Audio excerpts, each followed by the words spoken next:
Hello friends, কি অবস্থা সবার? সকাল সকাল ঘুম থেকে উঠে গেলাম। আজকে আমার পরীক্ষা আছে একটা, তাই তাড়াতাড়ি ঘুম থেকে উঠে গেলাম। উঠে এখন পড়তে হবে। একটু উঠে একটু বই নিয়ে বসলাম, একটু রিভাইজ দিলাম। রিভাইজ দিয়ে এখন চলে যাব পরীক্ষা দিতে। আমি নার্সিংয়ের সেকেন্ড ইয়ারের স্টুডেন্ট। আমি এখন যাব মিরপুর 2 নাম্বার, ওইখানে আমার ইনস্টিটিউট, ওইখানে পরীক্ষা দিতে যাব। চলে আসছি ইনস্টিটিউটে। এই যে সবাই পড়া নিয়ে ব্যস্ত, একটু পরে পরীক্ষা শুরু হবে, সবার মাথায় টেনশন। আর আমি একটু চিল করতেছি। পরীক্ষায় প্যারা নিলেই প্যারা, তাই একটু চিলে থাকতে হবে। পরীক্ষা দিয়ে সে চলে আসলাম বাড়ি। বাড়িতে এসে দোকানে চলে এসেছে, এটা আমাদের দোকান। দোকানে একটু বসলাম, সন্ধ্যা পর্যন্ত আমি দোকানে সময় দিলাম। এটি হচ্ছে আমার দোকান,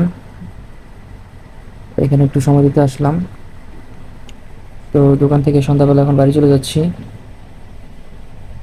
সন্ধ্যা হয়ে গেছে, অন্ধকার। আমি চলে যাবো বাড়ি। টাটা।